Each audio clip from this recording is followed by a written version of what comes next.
Hello student. आज हम लोग स्टार्ट करेंगे इस लेक्चर में मैकेनिक्स। तो मैकेनिक्स से रिलेटेड जो क्वेश्चन होंगे या टॉपिक होगा जो सभी कंपटीशन में पूछे जाते हैं।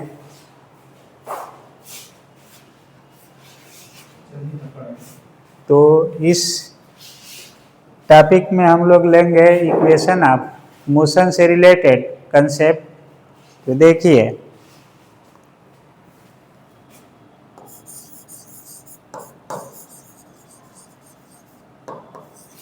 मैकेनिक्स यानी यांत्रिकी।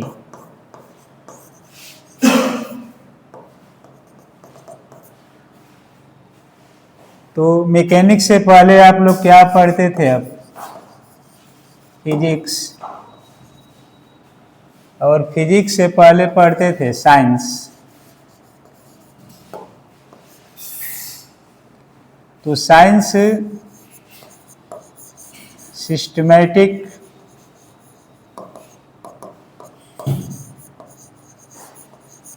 स्टडी होता है किसी भी चीज़ के बारे में। तो सिस्टमैटिक स्टडी अबाउट एनीथिंग ये है। फिजिक्स में हम लोग क्या पढ़ते हैं? तो टोटल साइंस है। जैसे आप साइंस में सब कुछ पढ़ते हैं, social science, mathematical science, economical science, कुछ भी पढ़ सकते हैं, वो सिस्टमैटिक है। फिजिक्स में हम लोग पढ़ते हैं अबाउट डिवाइसेस। मान लीजिए हम लोग इसके बारे में क्या पढ़ते हैं? डिवाइसेस कैसे बनाई गई है। जैसे आप बैंक में जाते हैं तो वहाँ तरह तरह के साइंटिफिक डिवाइसेस मिलती है। तो बैंक उसको नहीं जानता है कि कहाँ से आया है, क्या है ये, बस उसको ऑपरेट कर रहा है। ये एटीएम है, ये पेटीएम है, ये प्रिंटर है, ये कंप्यूटर है, ये लैपटॉप है, लेकिन उसका जिम्मेदारी कौन लिया है? फिजिक्स। अब डिवाइसेस बनाने से के लिए हमें क्या चाहिए? मैटर चाहिए और प्लस एनर्जी चाहिए। मैटर से ऑपरेटस बनता है और एनर्जी से वो ऑपरेट होता है। तो जब ऑपरेटस एनर्जी से ऑपरेट होने लगेगा तो उसको टेक्नोलॉजी बोलते हैं। टेक्नोलॉजी बोलते हैं। तो ये फिजिक्स का टारगेट है कि दुनिया में जितने भी मशीन, टेक्नोलॉजी, सिस्टम बने हुए हैं वो फिजिक्स के कंसेप्ट पर बेस्ड है। मटेरियल है, कौन मटेरियल किस कार्य को करेगा? तो मैटर का स्टडी भी फिजिक्स करता है, material science, solid state physics.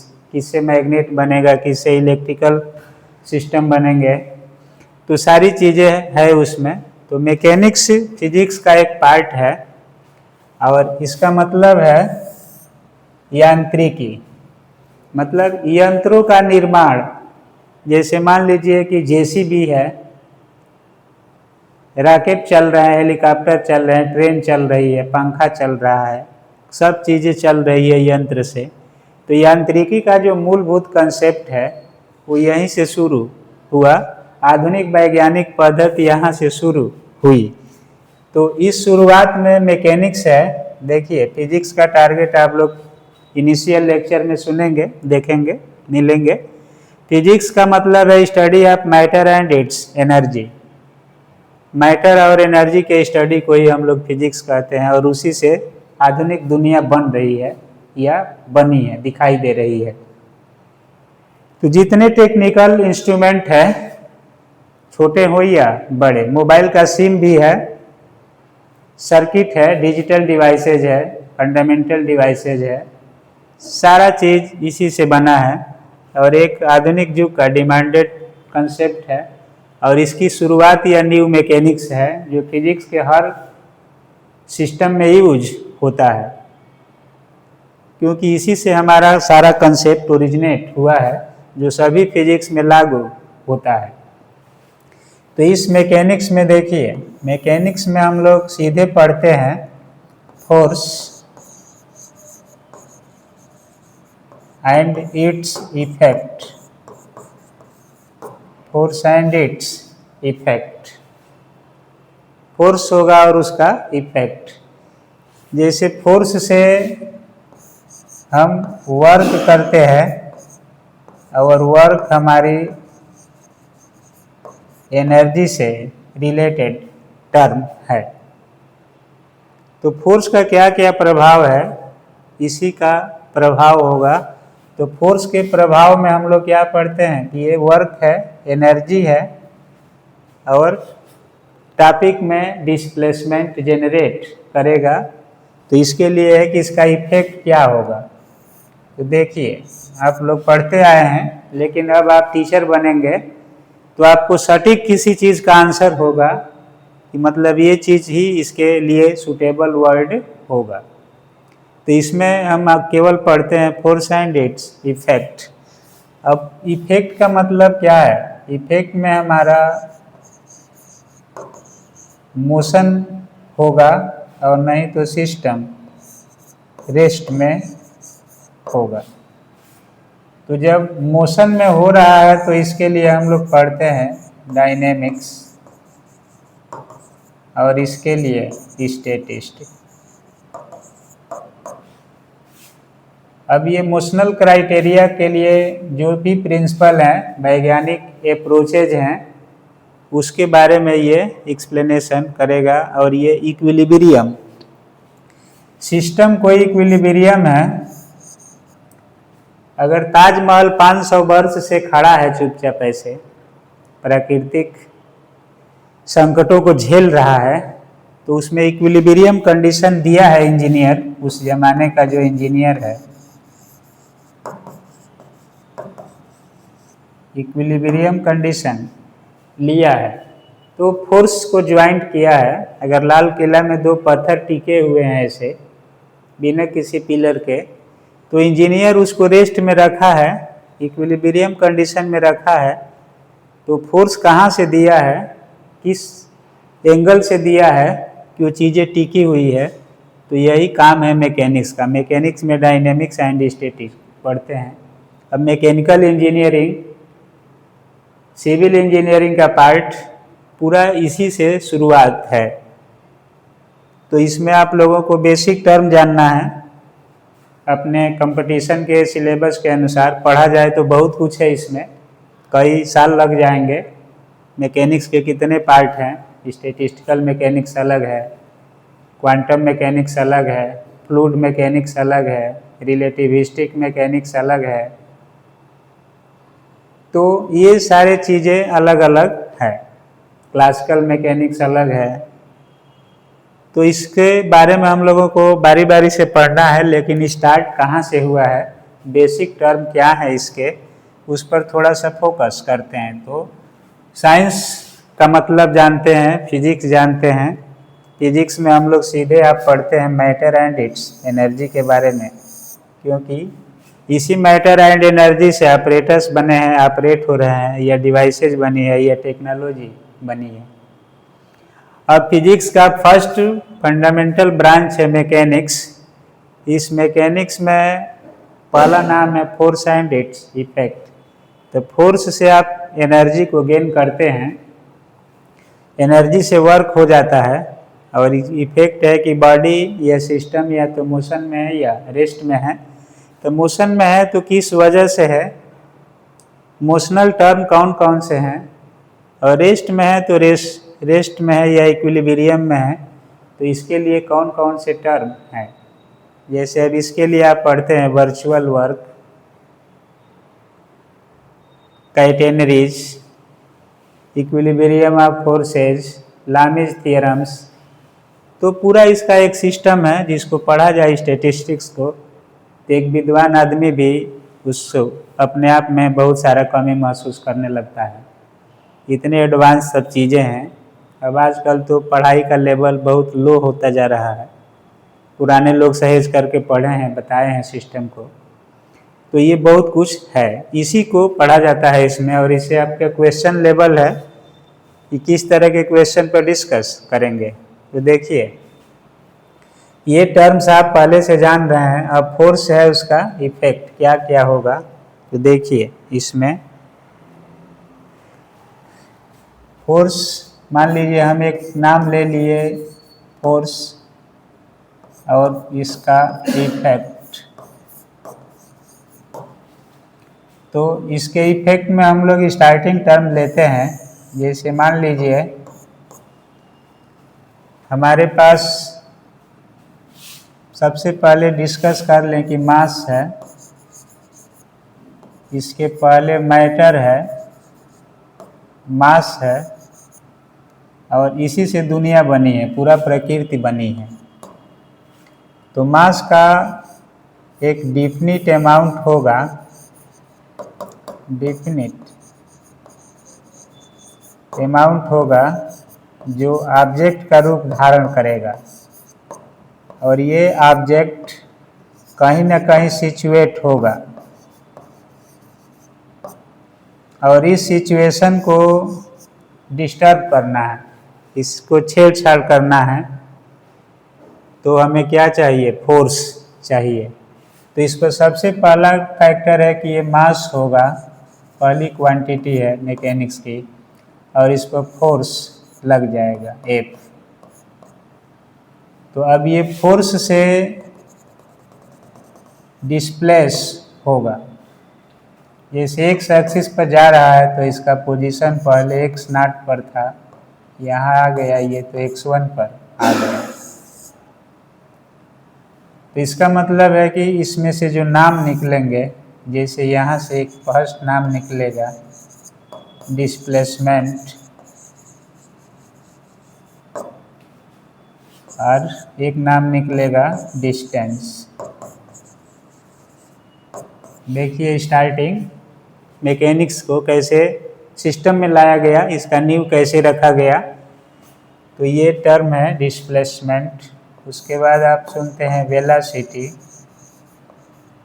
Speed, मान लीजिए इसी को हम लोग स्पीड से भी कनेक्ट करते हैं। तीसरा है एक्सेलरेशन,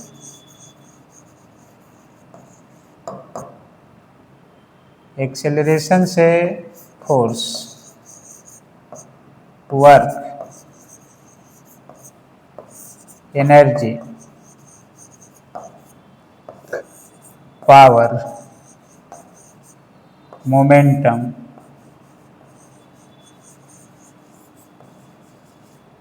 इम्पल्स,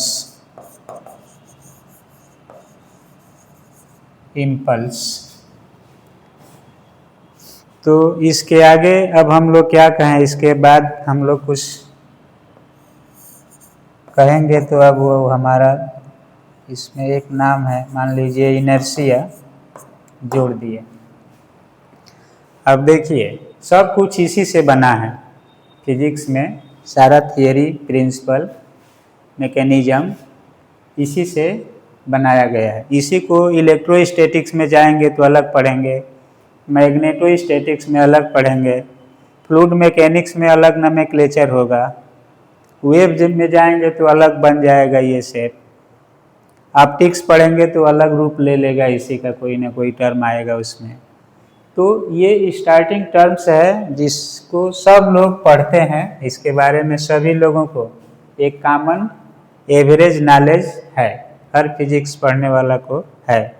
लेकिन स्टार्टिंग यही है कि हम साइंस से फिजिक्स मिला, फिजिक्स से मैकेनिक्स मिला, मैकेनिक्स से फोर्स एंड इफेक्ट मिला। अब फोर्स का इफेक्ट क्या है, तो आप ये नाम देखते हैं कि फोर्स लगाने से पहले हमारे पास एक ऑब्जेक्ट होगा, सिस्टम होगा, कलेक्शन ऑफ पार्टिकल्स होगा, जैसे ये आप नाम सुनते आए हैं। इन सब के बारे में देखिए ये टर्म्स।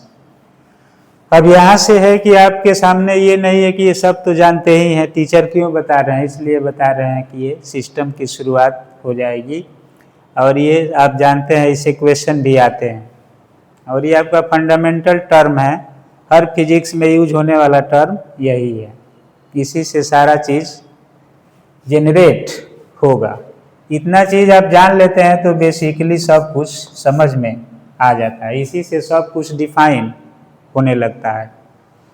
तो ये नोमेनक्लेचर है। जैसे देखिए, मान लीजिए डिस्प्लेसमेंट है हमारे पास, तो डिस्प्लेसमेंट हो गया delta x, x2 minus x1, final point minus initial point.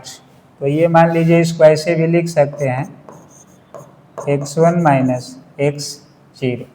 अब इस डेल्टा x में टाइम से डिवाइड कर देंगे तो हमें क्या मिल जाएगी, वेलोसिटी v। फिर इस वेलोसिटी का चेंज निकाल देंगे तो एक्सेलरेशन। फिर इस एक्सेलरेशन में मास से मल्टीप्लाई कर देंगे तो फोर्स। फिर इस फोर्स में आप डिस्प्लेसमेंट से मल्टीप्लाई कर देंगे तो वर्क। फिर इस वर्क में टाइम से डिवाइड कर देंगे तो पावर।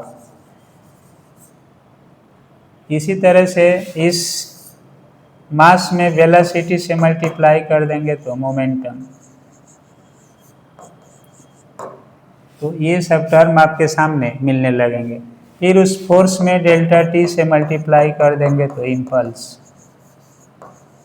आवेग, संवेग, शक्ति, कार्य, बल, त्वरण, वेग, विस्थापन, ये सब नाम जो सुनते हैं उनकी उत्पत्ति में यही है कि उसका जनरेटर फोर्स है और उसी फोर्स के ये सब इफेक्ट हैं।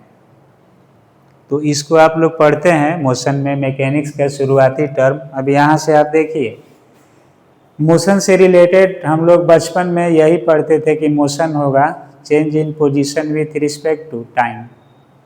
दूसरा है कि मोशंस को सिस्टम में लाने वाले गैलीलियो और न्यूटन का नाम सामने आता है। तो गैलीलियो ने दिया इक्वेशन ऑफ मोशन और न्यूटन ने दिया लॉज ऑफ मोशन। तो ये भी आप पढ़ते हैं, सबको ये स्टार्टिंग शब्द है फिजिक्स के, हर आदमी इसको पढ़ा है क्लास 5 से लेकर के 11, 12, BSc MSc तक वही पढ़ते थे। कभी डिस्प्लेसमेंट था तो कभी ये वर्चुअल डिस्प्लेसमेंट हो जाता था, कभी ये वेलोसिटी था तो कभी लीनियर वेलोसिटी, कभी एंगुलर वेलोसिटी, कभी कोरियालिस वेलोसिटी, तो कभी कोरियालिस फोर्स। तो ये सब आपके सामने आएंगे। जैसे आपके PGT GIC में या TGT में कोरियालिस फोर्स से क्वेश्चन रहेगा, श्योर है कि रहेगा।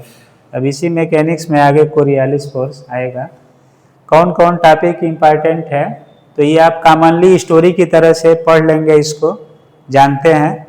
अब डिस्प्लेसमेंट क्या है, डिस्टेंस क्या है, तो ये हम लोगों से नहीं पूछा जाएगा यहाँ पर कि डिस्टेंस क्या है, डिस्प्लेसमेंट क्या है। हाँ, डिस्प्लेसमेंट और डिस्टेंस से फार्मूला से क्वेश्चन पूछे जाएंगे, उनका रिलेशन वेलोसिटी से, टाइम से, एक्सेलरेशन से कैसे संबंध है वो पूछे जाएंगे। तो आप लोग फिजिक्स पढ़ते हैं, अब तक जो बताया गया कि डायमेंशनल मेथड है, वो एक मेथड है कॉमन, और उसमें फिजिक्स नहीं दिखाई दे रहा था कि क्या फिजिक्स है। वेक्टर पढ़ाया गया, वो भी एक मैथमेटिकल टूल है सिस्टम को समझने के लिए, कैलकुलेशन का क्राइटेरिया है, तो बताया गया। अब मैकेनिक्स टर्म है तो मैकेनिक्स का स्टार्टिंग ऐसे हुआ है और ये सब टर्मिनोलॉजी हमारे सामने आती है, शुरुआत यही से है। अब देखिए, इससे संबंधित टॉपिक पर हम लोग डिस्कस करेंगे। अब अगला टर्म है कि फोर्स हो गया, उसका इफेक्ट हो गया, तो डिस्प्लेसमेंट है, वेलोसिटी है, एक्सेलरेशन है, फोर्स वर्क है, ये सब टर्म आते हैं। और यहाँ पर अब ये नहीं है कि मोशन क्या है तो पोजीशन क्या है। तो पोजीशन का मतलब है कि definite origin at any instant, definite origin at any instant, कोई एक ओरिजिन पर है, किस समय कहाँ पर है, वही उसका पोजीशन है। चेंज हो रहा है तो क्या बताएगा, नहीं चेंज हो रहा है तो क्या होगा, तो ये सब टर्म आता है। दूसरा है डिस्प्लेसमेंट, तो इसको आप जानेंगे, इनिशियल और फाइनल पॉइंट होता है, तो हमेशा फाइनल और इनिशियल पॉइंट के बीच का शॉर्टेस्ट डिस्टेंस जो लीनियर होता है उसी को लिया जाता है। जैसे मान लीजिए कि कोई ऑब्जेक्ट यहाँ से यहाँ चला गया, तो अब डिस्प्लेसमेंट लीनियर होगा सीधे, फाइनल है और ये इनिशियल है, तो डिस्टेंस का मतलब हो गया फाइनल माइनस इनिशियल, और ये हमेशा स्ट्रेट लाइन में होगा, ये ध्यान रखना, स्ट्रेट लाइन में होगा। डिस्प्लेसमेंट लीनियर है, अगर मान लीजिए एंगुलर डिस्प्लेसमेंट है तो आपका थीटा के रूप में आ जाएगा। लीनियर के टर्म में पहले हम लोग इस पर एक्सप्लेनेशन करेंगे। तो ये स्टार्टिंग शब्द है जो सभी फिजिक्स में यूज होते हैं और आप लोग सब लोग इसको पढ़े हैं। यहाँ से एक स्टार्टिंग दिया जा रहा है। अब देखिए, जैसे हमारे सामने मोशन है, तो मोशन लीनियर है और एक है प्लेनर। तो लीनियर में आप मोशन इन स्ट्रेट लाइन की एक्सप्लेनेशन देते हैं। प्लेनर मोशन है जो एक प्लेन में होती है, तो इस प्लेन में होती है, और एक होती है वाइब्रेटरी मोशन, दोलन गति। तो लीनियर होगी तो सिंपल हार्मोनिक मोशन है, तो उसको दोनों में लेंगे हम लोग। अब जैसे प्लेनर मोशन है तो ये 3 डायमेंशन में कुछ मोशन होगी और कुछ 2 डायमेंशन में होगी। तो ये सब पढ़े हैं, समतलीय गति होगी, रेखीय गति होगी और दोलन गति होगी। तो 2 डायमेंशन में है मैकेनिक्स के पार्ट में, तो इसमें आप लोग 2 चीज़ के बारे में पढ़ते हैं, सर्कुलर मोशन और प्रोजेक्टाइल मोशन। प्रोजेक्टाइल मोशन प्रक्षेपीय गति और वृत्तीय गति, और इसमें हम लोग पढ़ते हैं रोटेशनल मोशन, घूर्णन गति, रोटेशनल मोशन। तो इसमें हम लोगों के पास projectile motion, circular motion, rotational motion, और इसमें पढ़ते हैं ऑसिलेशन,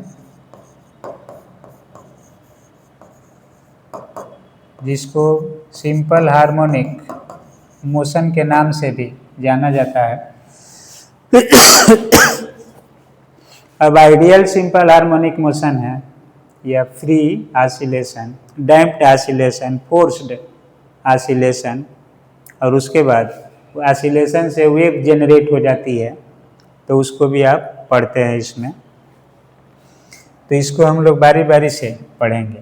तो लीनियर मोशन पहले है, प्लेनर मोशन है, वाइब्रेटरी मोशन है, और इन सब को ज्वाइंट कर दिया जाएगा जब, तो इससे आप पढ़ सकते हैं gravitation, elasticity, fluid, thermodynamics, pressure मिल जाएगा, इससे वॉल्यूम मिल जाएंगे सब, वेव, इलेक्ट्रिसिटी, मैग्नेटिज्म, और इसी से आपका सिलेक्शन होना है। तो पहले टॉपिक को बाउंडेड करना जानिए, और उसको किसमें क्या पढ़ना है ये एक्सप्लेनेशन किया जा रहा है। तो यहाँ पर मोशन है, मैकेनिक्स का पहला एस्पेक्ट जो है मोशन है। मोशन इस तरह के होगा, तो बारी बारी से हम लोग डिस्कस करेंगे। अब मैकेनिक्स तो बड़ा कंसेप्ट है, अब इसमें टॉपिक वाइज एक टॉपिक को एक लेक्चर में लिया जाएगा, और कोशिश किया जाएगा कि उसके कंसेप्ट, फार्मूला और क्वेश्चन कैसे आएंगे उस पर इसको समझा दिया जाए, और आप उसको समझ करके प्रैक्टिस करने लगें।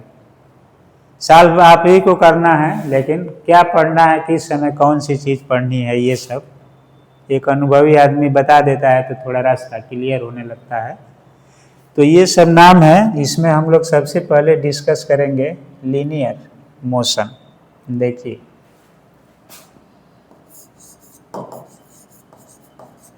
लीनियर मोशन, या इसी का नाम है स्टेट लाइन मोशन या motion in state line, state line motion, state line motion, सरल रेखीय गति या रिजुरेखीय गति। अब इस गति में हम लोगों के पास नाम है, सबसे पहला नाम है, मान लीजिए कि डिस्प्लेसमेंट, डिस्प्लेसमेंट। उसके बाद वेलोसिटी है, एक्सेलरेशन है और टाइम है। इसी में स्पीड भी है, डिस्टेंस भी है। तो यहाँ डिस्टेंस स्केलर है, वेक्टर है डिस्प्लेसमेंट, ये पॉजिटिव नेगेटिव जीरो हो सकता है, ये केवल पॉजिटिव होता है। ये टोटल पाथ होता है, ये शॉर्टेस्ट डिस्टेंस होता है। उसी तरह से स्पीड होता है, एक्सेलरेशन है और रिटार्डेशन है, त्वरण और मंदन। टाइम है, ये टर्म है। अब इसके लिए आप सिंबल एस यूज करते हैं, इसके लिए बी और इसके लिए ए और इसके लिए टी। अब इन सब का ओरिजिन या ओरिजिनेटर कौन है? फोर्स। फोर्स बताया गया कहाँ लग गया? मास पर। तो देखिए लॉज ऑफ मोशन में मास और फोर्स का रिलेशन मिलता है। लीनियर इक्वेशन ऑफ मोशन में फोर्स और मास का जिक्र बहुत नहीं है ही नहीं, एक तरह से यही मेन चार फैक्टर है। इसी चारों में से कोई चीज़ आपसे पूछी जाएगी, तो इस चार पर फोकस बनाएंगे। ये चार टर्म्स हैं, इसी पर फोकस बनाएंगे। अब देखिए चार पर फोकस बना लिए तो आप सारा चीज़ समझ आएंगे। अब इसको फोकस करने के लिए पहला है equation of motion, equation of motion. और दूसरा है, पहला टर्म इसमें से है इक्वेशन ऑफ मोशन और दूसरा है लॉज ऑफ मोशन, गति के समीकरण और गति के नियम। तो इसको गैलीलियो ने दिया था।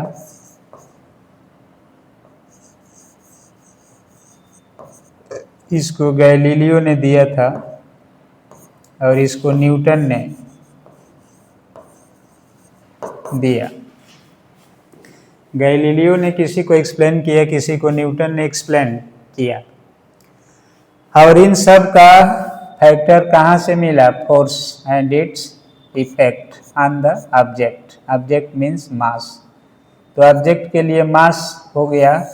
इस ऑब्जेक्ट के साथ जो पहला रिएक्शन किया गया वो फोर्स निकला, और रिएक्शन के फल स्वरूप जिन प्रजातियों का जन्म हुआ वो ये डिस्प्लेसमेंट, वेलोसिटी, वेरिएबल चीज़ें निकल गई। तो मैकेनिक्स में फंडामेंटल टर्म दो है, जैसे मान लीजिए मास है और टाइम है, और डिस्टेंस डिस्प्लेसमेंट से इसके लेंथ को लिया जाएगा। तो इन सारी चीज़ों को समझने के लिए हम लोगों के पूर्वज क्या सिस्टम बनाए? MKS और CGS सिस्टम। तो इसका यूनिट या डायमेंशन जो कुछ भी लिया जाता है इससे रिलेटेड लिया जाता है। तो ये स्टार्टिंग हो गया। अब है कि आप लोग, कुछ लोग ऐसा कहते हैं कि डिस्प्लेसमेंट क्या होगा, डिस्टेंस क्या होगा। तो डिस्प्लेसमेंट है shortest distance between final and initial point. Vector quantity है, पॉजिटिव निगेटिव जीरो हो सकता है। Distance total length of path होता है, पॉजिटिव होता है, स्केलर होता है। और ये स्केलर के साथ साथ ये बड़ा होता है डिस्प्लेसमेंट से, ये बराबर होता है। तो ये कुछ सुन लेंगे आप लोग और कोई बुक पढ़ लेंगे। ऑलरेडी सब लोग बीएससी एमएससी हैं, तो हम लोग यहाँ पर आपको कंसंट्रेट करना चाहते हैं कि किस चीज़ों पर आप फोकस करें, किस पर मेहनत करें कि क्या क्या टर्म्स हमें मिल जाए। तो देखिए गैलीलियो का अप्रोच है कि हम उसमें से डिस्प्लेसमेंट, वेलोसिटी, एक्सेलरेशन और टाइम को रिलेट कर लें। और न्यूटन का अप्रोच है कि फोर्स, मास और इन सभी का रिलेशन कर लिया जाए। तो इक्वेशन ऑफ मोशन में हम लोग पढ़ते हैं जैसे, तो देखिए आप लोग इसको थोड़ा सा ट्राई कर लेंगे। अब यहाँ पर कोई कहे कि वेलोसिटी क्या है, तो rate of change of displacement is called velocity. विस्थापन की समय परिवर्तन दर को वेग कहते हैं।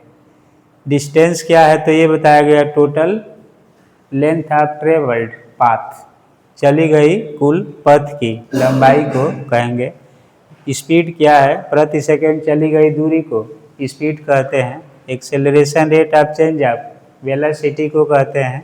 दोनों एक ही चीज़ है। रिटार्डेशन में वेलोसिटी घटकर जीरो की ओर जाती है, एक्सेलरेशन में वेलोसिटी बढ़कर मैक्सिमम की ओर जाती है। दोनों के लिए एक ही फार्मूला है। टाइम एब्सोल्यूट टर्म है, तो ये इवेंट को सिचुएट करता है टाइम कि कौन सा इवेंट किस समय हो रहा है। तो इक्वेशन ऑफ मोशन और लॉज ऑफ मोशन के बारे में हम लोग डिस्कस करेंगे इस लेक्चर में। और ये सब नोमेनक्लेचर है जो आप लोग पढ़े हैं। अब जैसे गैलीलियो ने क्या दिया, गैलीलियो ने हम लोगों को दिया कि v equal to you plus a t, s equal to u t plus half a t square और v square equal to u square plus 2as। तो इसमें सभी यही वेरिएबल टर्म आते हैं, जिसमें से कुछ कांस्टेंट है, यूनिफॉर्म वेलोसिटी है, एक्सेलरेशन यूनिफॉर्म है। तो ये सब टर्म आते हैं। और एक आता है एस टी, टीवे सेकेंड में चली गई दूरी, तो ये होता है a/2 2t - 1। तो ये सब गैलीलियो का अप्रोच है और इसका यूज होता है। तो ये आप लोग पहले से याद रखे हैं, अभी भी याद रखेंगे। अब इस पर जो क्वेश्चन आएंगे उसको आप लोग एक्सप्लेन कर सकते हैं। तो देखिए जैसे मान लीजिए कि हम लोगों के पास दो लॉज हो गए, गैलीलियो का अप्रोच और न्यूटन का अप्रोच। तो गैलीलियो ने इक्वेशन को दिया और ये मोशन इन स्ट्रेट लाइन के लिए यूज होते हैं, और इन इक्वेशन का यूज इसमें भी होता है। तो स्टार्टिंग के जो फार्मूला हैं, नोमेनक्लेचर है मैकेनिक्स के, वो इन टर्म से शुरू होते हैं। तीन टर्म को ही आपको अच्छा से अपने पढ़ लेना है, किसी टीचर से पढ़ लेना है। लेकिन अब आप इतना एबल हैं एमएससी बीएससी करने के बाद कि ये सब नोमेनक्लेचर आपको आता है, अब उसको कंटिन्यूअस बना देना है। अब देखिए ये है, दूसरा है कि आप पढ़ते हैं तीन लॉज हैं, तीन इक्वेशन ऑफ मोशन है, उसी से ये निकाला जाता है। टीवे सेकेंड में चली गई दूरी, तो ये है एस टी बराबर यू प्लस a/2 2t - 1। तो ये सिंबल आप लोगों को पता है। अब तीन लॉज हैं। First law of inertia,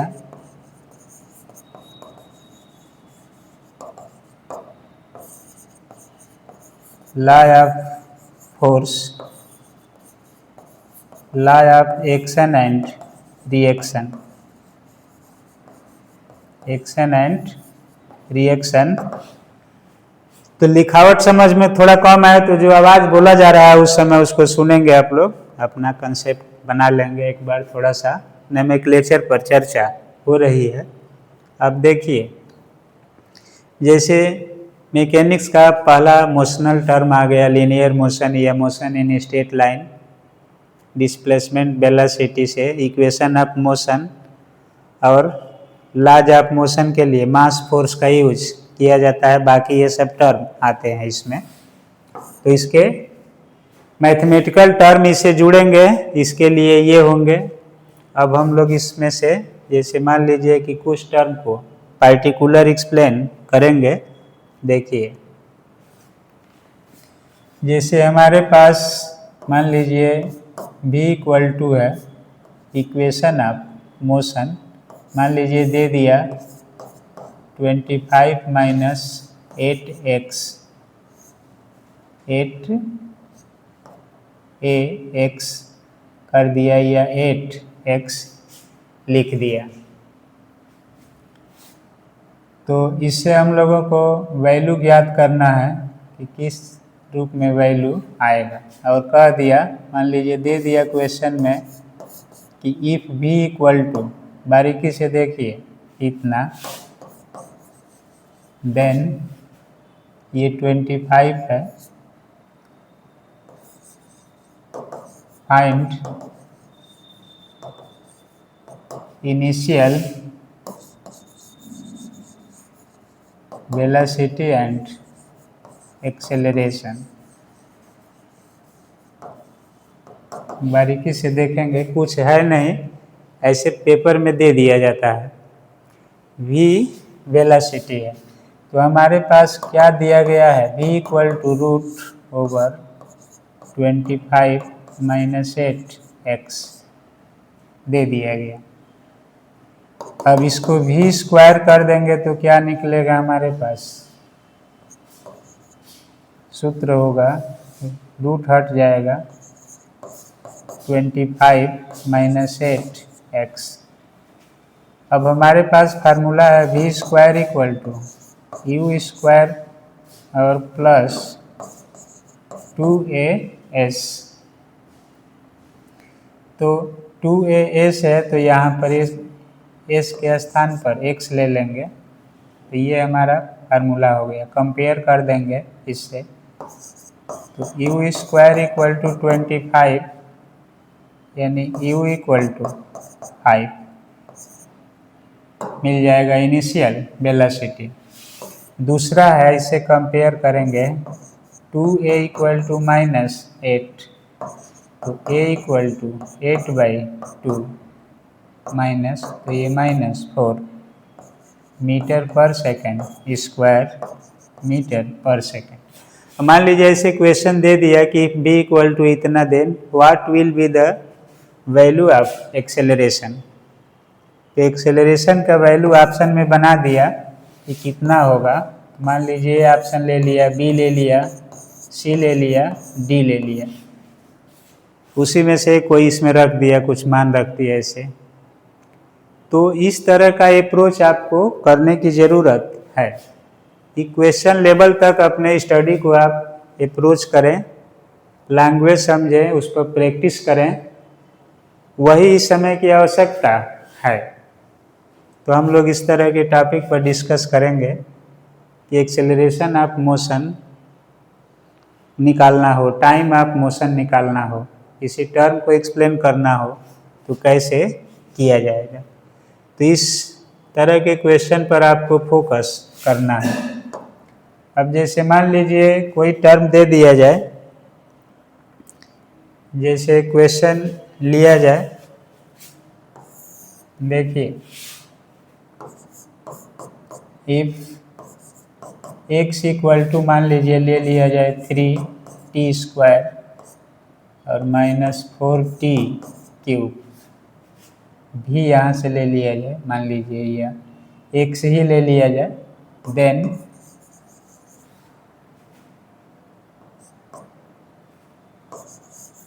at what time its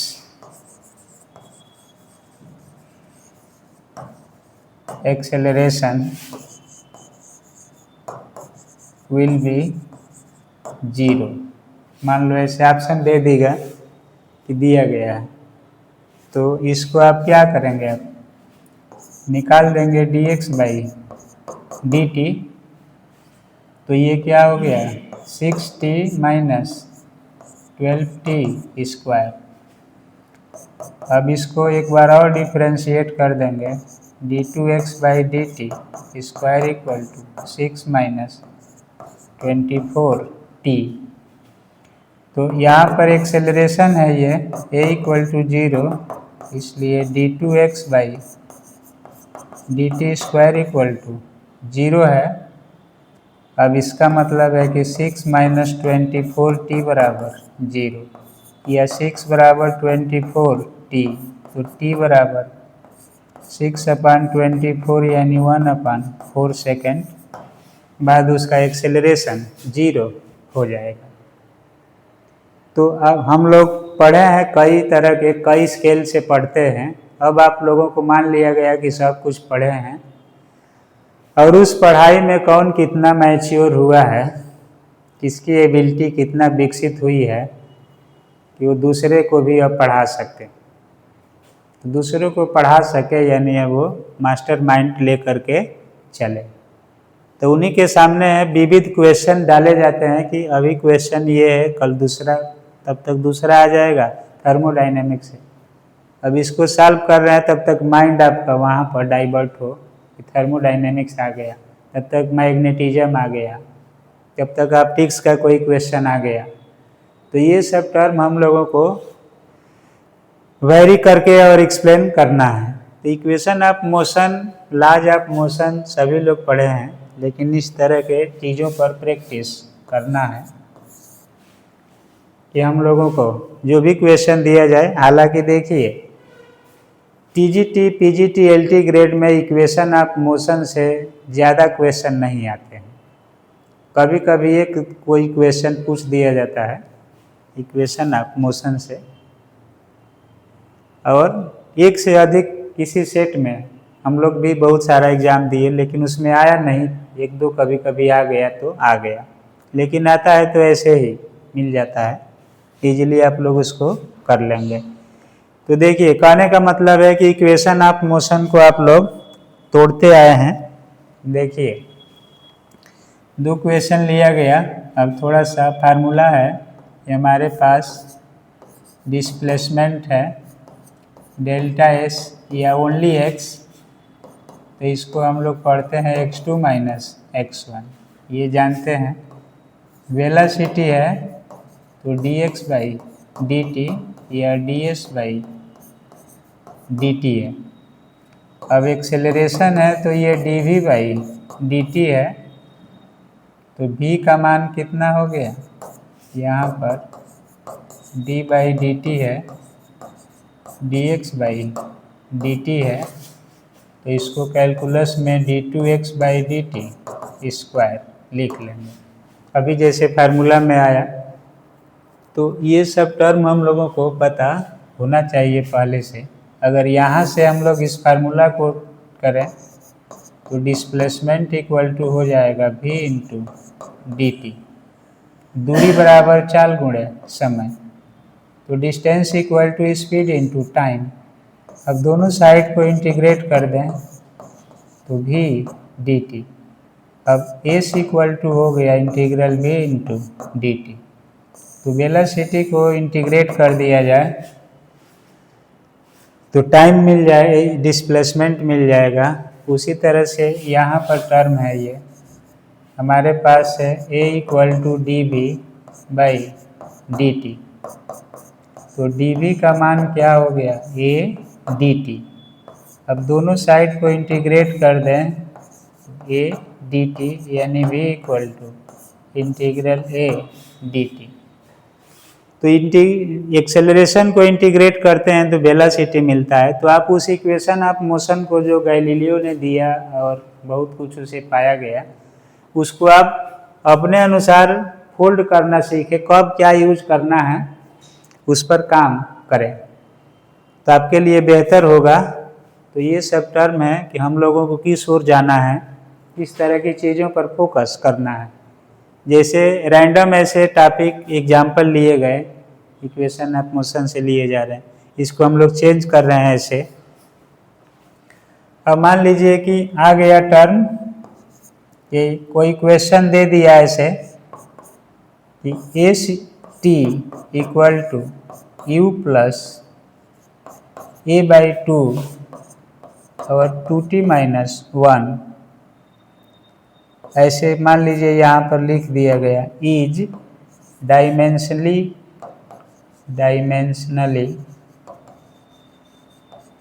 correct. मान लीजिए ऑप्शन बना दिया यस, बी बना दिया नो, सी बना दिया कि sometimes true sometimes wrong, none of these. तो ऐसे आपके सामने आ गया। तो ये क्या है, ये डिस्टेंस है, वेलोसिटी है, एक्सेलरेशन है। तो ये कैसे सही होगा कि नहीं होगा। तो आप इस तरह के टॉपिक को भी कंफ्यूजन से बाहर निकालेंगे और सॉल्व करेंगे इक्वेशन ऑफ मोशन से। तो देखिए S T equal to you plus A by two 2t minus 1, ये इक्वेशन है। टीवे सेकेंड में चली गई दूरी, यानी 1 सेकेंड में चली गई दूरी। अब डायमेंशन निकालेंगे तो कहेंगे कि ये तो डिस्टेंस है, ये वेलोसिटी है, एक्सेलरेशन है, तो समान राशियों को ही जोड़ा या घटाया जा सकता है। तो रूल फॉलो ही नहीं हो रहा है, सिंपली सोचेंगे तो ऐसा नहीं है। टीवे सेकेंड में चली गई दूरी है, 1 सेकेंड में चली गई दूरी को ही क्या बोलते हैं, चाल, यानी एस टी चाल है। और चाल वेग है बीमा से देखा जाए तो, और इसका मान u है और ये है वेलोसिटी, तो इसका डायमेंशन u के बराबर होगा। अब ये बराबर सूत्र होता है v बाई टी, तो v बराबर है at। तो v बराबर at है, तो इसका मतलब है कि ये a और t मिल करके किसको अप्रोच कर देंगे, एक्सेल वेलोसिटी को। तो ये वेलोसिटी है, तो ये भी टर्म वेलोसिटी होगा। तो यहाँ से हम लोगों को टर्म मिल जाएगा इस रूप में। और अब यहाँ पर आया कि लास्ट टर्म तो a बाई टू होगा, उसका क्या होगा, वेलोसिटी तो नहीं है वो। तो वहाँ पर है कि a आ गया लास्ट में a बाई टू, तो a इंटू टी लिख सकते हैं इसको बाई टू, तो ये वेलोसिटी हो जाएगा। t बराबर 1 रख देंगे तो a बाई टू, तो डायमेंशनली क्या हो जाएगा, करेक्ट हो जाएगा ये। तो इन सब चीज़ों को हम लोगों को क्या करना है, अपने टारगेट में या रेंज में रख करके काम करना है। तो आप लोग इस सब चीज़ों को सोच करके इस पर कोई भी बुक ले लें। जैसे बेटर तो यही है कि अधिकांश क्वेश्चन आते हैं इंटर लेवल की जो किताबें हैं उसमें जेई लेवल के भी क्वेश्चन दिए गए हैं, जेई मेंस वगैरह क्वेश्चन। पुरानी बुक हैं, जैसे कुमार मित्तल की बुक है, यूपी में पढ़ते हैं आप लोग, तो अधिकांश यूपी बोर्ड के बुक से ही पेपर बनते हैं। देखेंगे आप लोग तो पहले एक एक्सीलेंट बुक आती थी, पीसीएस के क्वेश्चन जो आयोग लेता है, पीजीटी के क्वेश्चन बहुत सारे उसमें से मिल जाते थे, उसी से लोग पढ़कर पास हो जाते थे। कुमार मित्तल की बुक है, उस तरह की बुक को आप लोग एक बार जितना टाइम मिले उसी में उसको हर पेज को सीरियसली पढ़ लेंगे तो उसे भी मिलेगा। बाकी तैयारी के लिए बुक तमाम मार्केट में मिलती है, उसको टच करेंगे, किसी न किसी बुक से प्रैक्टिस सेट करेंगे तो सब में कुछ न कुछ लिखा गया है, लेकिन उसको कैसे सिस्टमेटिक पढ़ें, इस वीडियो से हर टॉपिक के लिए आपको कुछ दिशा निर्देश दिया जाएगा, किस तरह के टॉपिक पर ही फोकस करिए। एक लेवल तक जान रहे हैं, उसी को दूसरे लेवल में ले जाना है। जैसे मान लीजिए एक्सेलरेशन का मान दे दिया कुछ और वेलोसिटी पूछ दिया, क्या होगा। जैसे इसी पर आपका दे दिया ऐसे क्वेश्चन, ये acceleration is vary as two t और plus 4, then find velocity in the time interval 1 to 2 second, 1 to 2 second में वेलोसिटी निकालिए क्या होगा। तो इसको हम लोग क्या करेंगे, इस तरह के क्वेश्चन के लिए देखिए ये फार्मूला है हमारे पास कि वेलोसिटी क्या है, ए टी, ए की वैल्यू क्या है 2t + 4 dt और लिमिट है 1 से 2, तो ये हो गया इंटीग्रल 1 से 2 dt प्लस इंटीग्रल 1 से 4 dt। तो अब आपका इंटीग्रेशन क्या हो गया यहाँ पर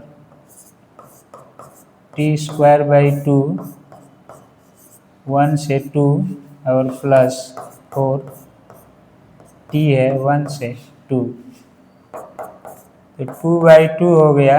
t के स्थान पर अपर लिमिट रखेंगे तो 4 - 1 और प्लस 4 2 - 1, तो इसको आप सॉल्व कर सकते हैं। अब क्या होगा, तो ये 4 - 1 3 हो गया और प्लस 2 - 1 4 हो गया, तो इसका मान हो गया 7 metre per second in the interval of 1 to 2 second. तो कहने का मतलब है कि आप जो जान रहे हैं एक लीनियर इक्वेशन जान रहे हैं, तो उसको वेरिएशन ऑफ कैलकुलस में भी ले करके चलना है। टर्म दिया है तो माइंड हमारा वहाँ पर पहुँचे। तो अगर एक्सेलरेशन दिया है वेलोसिटी निकालना है तो इंटीग्रेशन करना पड़ेगा, अगर वेलोसिटी दिया है एक्सेलरेशन निकालना है तो डिफरेंशियल करना पड़ेगा।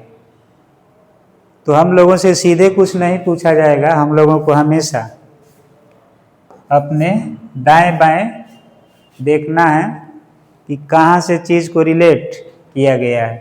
तो इस तरह की चीज़ों को आप लोग इक्वेशन ऑफ मोशन पर प्रैक्टिस करें, या कुछ क्वेश्चन हम लोग ले करके सब लेक्चर में करा ही रहे हैं, इसमें भी कराएंगे, उस पर आप फोकस बनाएं। पहला काम ये है कि फिजिक्स में बहुत सारे फार्मूला हैं और हर फार्मूला एक दूसरे से रिलेटेड है, तो उस फार्मूला को लर्न करें, एक जगह लिख करके 10-20 बार उस फार्मूला को लर्न रखें, क्योंकि अगर सभी फार्मूला भी लर्न है तो आप उससे क्वेश्चन लगा लेंगे, वो भी आपको मेरिट में स्थान दिला देगा। तो याद करना उसको, तो ये कम ही समय पढ़िए लेकिन बारीकी से उसके टर्म को याद करिए, लर्न करिए। जितना रिमेम्बरिंग पॉइंट आपका स्ट्रांग होगा, कंपटीशन उतना ही आपके करीब होगा। तो यहाँ पर ये सब एग्जाम्पल लिए जा रहे हैं, जैसे जिसको समझाया गया उस समय ये समझाया गया तो इसका मीनिंग है, ये एक्सप्लेन किया गया, इसको समझाया गया तो इसके लिए एग्जाम्पल लिया गया। थोड़ा सा अगर वीडियो कटा भी होगा तो यहाँ पर ये का मान 2t + 4 लिया गया है, लिमिट 1 से 2 है, वेलोसिटी का फार्मूला ये है, इसको इंटीग्रेट कर देना है 1 to 2 लिमिट में, तो वैल्यू निकल जाएगा। तो आप लोग इसको ट्राई करेंगे। अब देखिए, जैसे वेलोसिटी है तो एक नाम आता है इंस्टेंटेनियस वेलोसिटी, एवरेज वेलोसिटी। तो एवरेज वेलोसिटी से कई बार पेपर में क्वेश्चन आते हैं। इंस्टेंटेनियस है, या मान लीजिए एवरेज वेलोसिटी है, या केवल वेलोसिटी है, तो ये सब नोमेनक्लेचर हैं। इसको आप जानते हैं कि किसी क्षण किसी पार्टिकुलर टाइम पर जो वेलोसिटी होता है उसको हम लोग इंस्टेंटेनियस वेलोसिटी बोलते हैं, और ओवरऑल ट्रेवलिंग पीरियड में टाइम ले लें या डिस्टेंस ले लें, उसके वेलोसिटी को एवरेज वेलोसिटी बोलते हैं। और वेलोसिटी है displacement upon time, average velocity, instantaneous velocity. Average velocity average speed, instantaneous velocity instantaneous speed, यानी तत्क्षणिक वेग और चाल, तत्क्षणिक वेग और चाल, और एक औसत वेग और चाल, क्या अंतर होगा। तो इस तरह के टॉपिक भी हम लोग एक्सप्लेन करते हैं। तो देखिए, इस पे क्वेश्चन कई बार बने हैं, पीजीटी में भी आए हैं कई बार क्वेश्चन। एवरेज वेलोसिटी, जैसे मान लीजिए कि एवरेज वेलोसिटी है, एवरेज वेलोसिटी,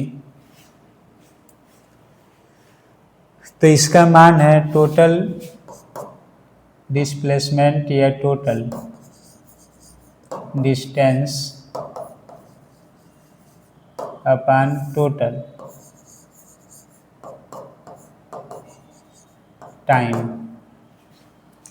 तो एवरेज वेलोसिटी है ये, टोटल डिस्टेंस मान लीजिए s1 plus s2 plus s3 plus, और टाइम है t1 plus t2 plus t3 plus dot dot ऐसे चल रहा है। तो मान लीजिए कि कभी कभी दे देता है कि एक कार है जो अपनी यात्रा की आधी दूरी v1 चाल से और शेष आधी दूरी v2 चाल से चल रही है। तो एक इस तरह का क्वेश्चन बनता है, if A car is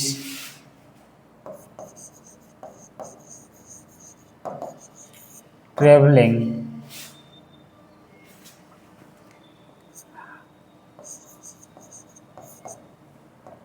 half distance of its journey with, मान लीजिए दे दिया 30 kilometre per hour and remaining distance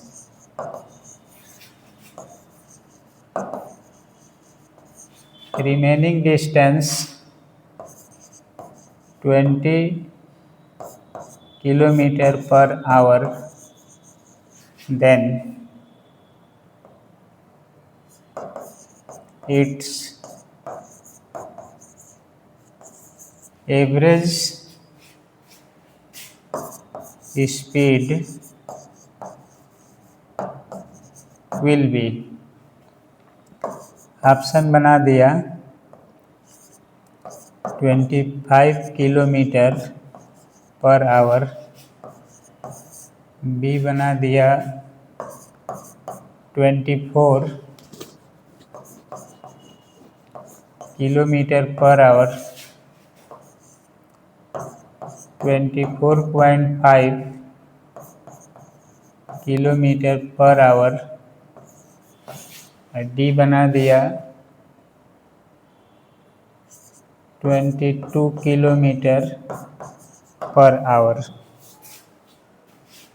तो क्या करेंगे ऐसे क्वेश्चन के लिए, इसी चीज़ को दूसरा क्वेश्चन बनता है इस पर कि टाइम इंटरवल, जैसे कोई भी चीज़ है अपने संपूर्ण यात्रा का आधी दूरी v1 चाल से चल रहा है और आधी दूरी v2 चाल से चल रहा है, तो उसका औसत चाल क्या होगा। दूसरा बनता है कि कोई भी बॉडी है अपनी यात्रा का आधा समय, एक तो दूरी है और एक समय है, तो आधा समय v1 चाल से चलता है और शेष आधा समय v2 चाल से चलता है, तो उसका औसत वेग क्या होगा। इसी पर क्वेश्चन बनते हैं, तो इसको हम लोग यहाँ से एक्सप्लेन करेंगे। तो देखिए, दो तरीका है, दोनों पर क्वेश्चन बनते हैं। एक क्वेश्चन आता है इस तरह का, तो आप लोग इजीली उसको कर लेंगे। देखिए, कोई भी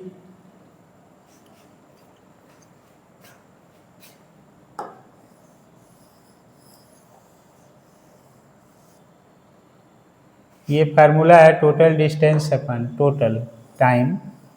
तो इसमें देखिए, जैसे कोई ऑब्जेक्ट है यहाँ से शुरू होकर के यहाँ पर गया, तो आधी डिस्टेंस हो गया S1 और S2 है टाइम T1 और T2, इसकी चाल V1 और इसकी चाल V2 ये है। तो एवरेज वेलोसिटी का फार्मूला है S1 plus S2 by T1 plus T2। ध्यान से देखिए, तो S1 S/2 है और S/2 है और टाइम है इसका, तो इसका मतलब है कि ये डिस्टेंस अपन टाइम, तो S/2 बटा V1 और S/2 बटा V2। इस फार्मूला को कैसे अप्लाई करना है, केवल टोटल डिस्टेंस अपन टोटल टाइम से नहीं काम चलेगा, तो ये कंडीशन के अनुसार ही यूज करना है। तो अब ऊपर का मान हो गया S/2 1 + 1, नीचे का मान हो गया S/2 1/V1 + 1/V2, ये कैंसिल हो गया। ऊपर हो गया 2, नीचे हो गया V1 + V2/V1 V2। अब ये 2V1 V2/V1 + V2, तो केवल वेलोसिटी दिया है, तो ऐसे आप इसको इस फार्मूला पर क्वेश्चन आते हैं V1 + V2। अब मान लीजिए इसमें दे दिया कि 2 है, 30 है, 20 है, अपन 30 + 20 50 है, तो ये कैंसिल हो गया। अब यहाँ से क्या आ गया 6 और 1 20/5 यानी 24 km/h। अब सिंपल कोई इसी क्वेश्चन को ऐसे उठा और दे दिया कि दोनों वेलोसिटी को जोड़ दिया V1 + V2/2, तो ये क्या आ गया 30 + 20/2 बराबर 50/2 बराबर 25। ऑप्शन में दिखाई देगा उसको, ये भी रहेगा ये भी रहेगा, तो ये लगेगा कि आंसर तो आ गया, तो आप ट्रिक कर देंगे, गलती हो जाएगा। इसलिए फार्मूला से कभी भी कनेक्शन नहीं तोड़ना है, थोड़ा टाइम लगे, क्वेश्चन अधिक से अधिक सही हो उसी पर फोकस करना है। मेरिट बहुत ज़्यादा नहीं जाती है कि हड़बड़ी में जल्दी जल्दी सोच लें ऐसे।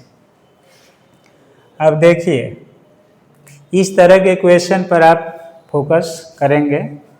अब वीडियो का एक टाइम लिमिटेशन है कि कितना देर तक पढ़ा जा सकता है, पढ़ाया जा सकता है, क्या क्या इस पर लिखा जा सकता है। आप भी बोर हो जाते हैं, टीचर भी होंगे, तो इससे बढ़िया है कि आप किसी भी बुक को, सबसे पहले इंटर की बुक सबके पास होती है, उसको हिंदी इंग्लिश मीडियम ना देखें, किसी भी मीडियम में उसको एक बार थारोली, सबसे पहले तो ये कहा जाए कि आप उस मित्तल की बुक को ही पढ़ लें, हिंदी में ही पढ़ लें। इंग्लिश मीडियम के हैं तो उसकी बुक इंग्लिश में भी आती है, लेकिन यूपी बोर्ड की जो बुक है उसके टीजीटी पीजीटी के क्वेश्चन बहुत सारे उसमें से मिलते हैं। पुरानी बुक मिल जाए तो और बढ़िया है, तो उससे आपका कई क्वेश्चन डायरेक्ट मिलते हैं और इस तरह के क्वेश्चन पर काम करना है। इसी क्वेश्चन को देखिए दूसरे रूप में दे दिया जाए, जैसे मान लीजिए एक और ले लेते हैं इस पर टॉपिक बी, जैसे वही है क्वेश्चन कि if A car is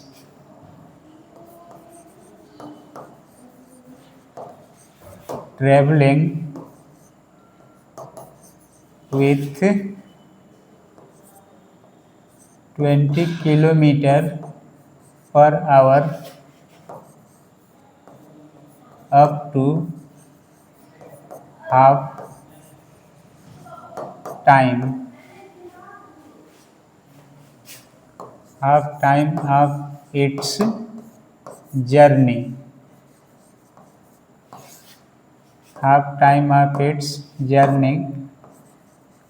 and 30 km/s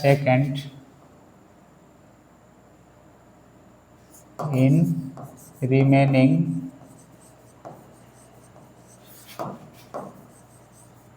half time, then find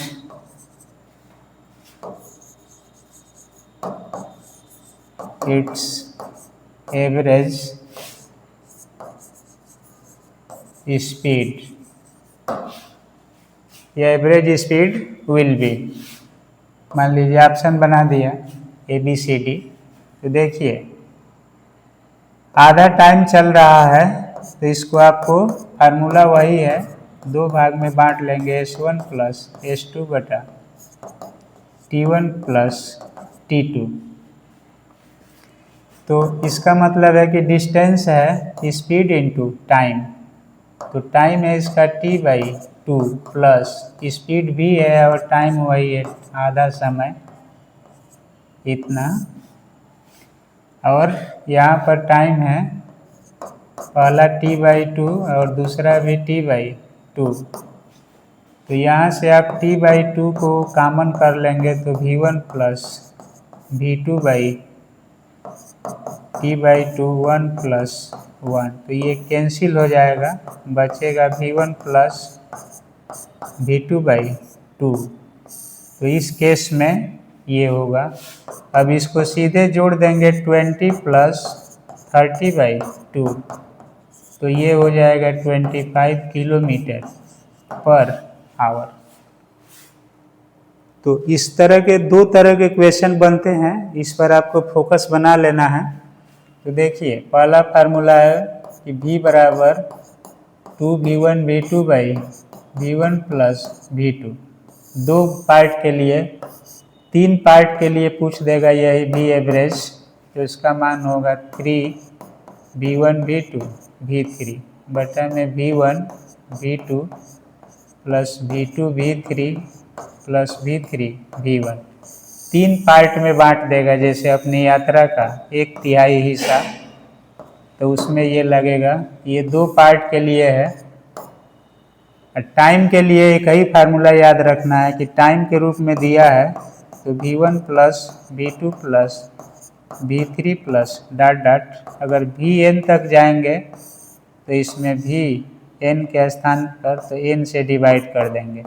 जैसे 2 तक गए तो V1 V2/2, 3 तक जाएंगे तो V1 प्लस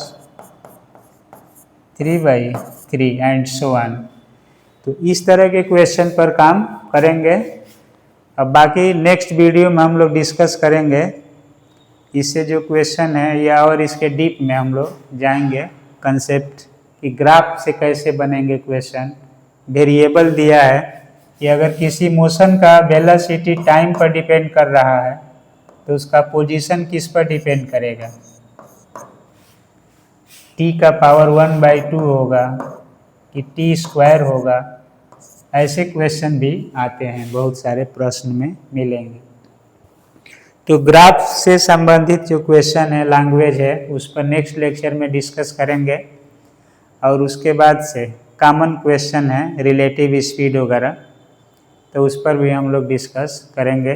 प्रोजेक्टाइल मोशन इसी के साथ पढ़ेंगे, सर्कुलर मोशन भी इसी के साथ एक्सप्लेन कर लेंगे, तीनों समझ में आ जाएगा। उसके बाद से हम लोग रोटेशनल मोशन पढ़ेंगे, ग्रेविटेशन पढ़ेंगे, उसके बाद की चीज़ें आएगी। तो यहाँ पर ये आप लोग कुछ बच्चे पूछ रहे हैं रोज दिन वीडियो में कि क्या मतलब ये बैच ऑनलाइन चलेगा कि कुछ ट्रायल के लिए, तो ये आप लोग निश्चिंत रहिए, ये पूरा कोर्स जितना है उसको हम लोग शौक से पढ़ा देंगे। यूट्यूब पर सीक्वेंस में सारी चीज़ें मिल जाएगी, किसी को कोई संदेह करने की ज़रूरत नहीं है। बस इतना ही है कि थोड़ा चैनल उतना अभी सपोर्टिव नहीं है, तो इसको आप लोग सपोर्टिव बनाएं, थोड़ा प्रमोट करें और इसको सब्सक्राइब भी करें, शेयर भी करें। और ये संकोच ना करें कि ये वीडियो कब तक बनेगा, कोर्स पूरा होगा कि नहीं। अनुभवी आदमी है हम लोग, पूरा कर देंगे। जब खड़ा हो गए हैं तो इसको पूरा करके ही हम लोग रेस्ट लेंगे, ऐसा कुछ नहीं है। बस अभी 1-2 वीडियो जा रहा है, ज़रूरत पड़ेगा तो 2 वीडियो भी एक दिन में लोड होने लगेगा। थोड़ा सा हम लोग भी ऑलरेडी पोस्टेड हैं, ऑलरेडी हम लोग लेक्चरर हैं, तो हम लोग भी अपना ड्यूटी करते हैं, काम करते हैं, तो आप लोग इसको अन्यथा न लें। अपना हाँ, फ्री में यूट्यूब पर सारी चीज़ें चली जाएगी। हम लोगों को अब यही इच्छा है कि हम लोगों के प्रयास से किसी का सिलेक्शन मिल जाए, उसके लिए मेहनत भी हम लोग करेंगे। जो चीज़ें वंडरफुल है, जहाँ तक आपकी माइंड अप्रोच नहीं हो पा रही है, उसको भी हम लोग मेहनत करके रेंज में ला देंगे और आपको इजी लगेगा। चाहे प्री एग्ज़ाम हो या मेन हो, जीआईसी के लिए बीएससी एमएससी सबको हम लोग पढ़ाते हैं, तो हम लोगों को पता है कहाँ से क्वेश्चन आएंगे, कौन टॉपिक कैसे पूछा जाता है। पीसीएस मेंस इससे पहले जैसे होता था उसमें भी फिजिक्स होता था, उस मेंस के क्वेश्चन को भी हम लोग सॉल्व करके देते थे। तो आप लोग निश्चिंत रहिए, बस यही है कि हम लोगों को सपोर्ट करिए, चैनल को सब्सक्राइब कीजिए। और इस वीडियो के लिंक में दिया गया है कि मैथ भी चल रहा है और केमिस्ट्री भी चल रहा है। तो अनुभवी लोग हैं, उसे जैसे एलटी ग्रेड है तो फिजिक्स के साथ केमिस्ट्री अनिवार्य है, तो फिजिक्स पढ़ लें इससे और केमिस्ट्री पढ़ लें, दोनों हो जाएगा। मैथ कोई भरा है और साइंस भी भरा है, तो मैथ वाला भी पढ़ लें, इससे उसका मैथ हो जाएगा, साइंस दोनों की तैयारी हो जाएगी। इधर उधर भटकने की ज़रूरत नहीं है। आप लोग भी अनुभवी हैं, अगर अच्छा लगे हम लोगों का प्रयास तो इस पर आप जुड़ जाइए। और ये मत संदेह कीजिए कि ये वीडियो पूरा होगा कि नहीं, पूरा होगा। भगवान से हम लोग यही दुआ करते हैं कि स्वस्थ रहें, सहायता करते रहें। अब इसको आप लोगों को जो भी टर्म बताया जा रहा है कि इसको इस तरह से कवर करिए, तो उतना कवर कीजिए। किताबें बहुत है, मास्टर बहुत हैं, चैनल बहुत हैं, किसी न किसी एक को आपको लाइक करके उसको पढ़ना होगा। ज़्यादा चीज़ें इधर उधर की न पढ़ें, जो सटीक है। जैसे यूपी में रहते हैं तो पहली प्राथमिकता यही है कि यूपी बोर्ड की जो किताबें हैं उसी के लिए आपका सिलेक्शन होगा, तो उसको अच्छा से पढ़ लें। 90% क्वेश्चन उसी में से रहते हैं, शेष 10% क्वेश्चन बीएससी लेवल के, ये मान लीजिए 20% क्वेश्चन, तो बीएससी लेवल के क्वेश्चन को भी हम लोग इजीली आपके सामने रख देंगे। ये चीज़ें आएगी, प्री मेन दोनों हो जाएगा। इसके बाद हम लोग मेंस पर भी आपके सामने काम कर देंगे। कोई चीज़ कैसे एक्सप्लेन होगी, कैसे डिराइव होगी, क्वेश्चन है तो कैसे सॉल्व होगा। डिस्क्रिप्टिव में ऑब्जेक्टिव के लिए अप्रोच किया जा रहा है कि फर्स्ट आपका जो बैरियर है वो क्लियर हो। तब तक ठीक है, इतना आप लोग ट्राई कीजिए। Okay, thank you.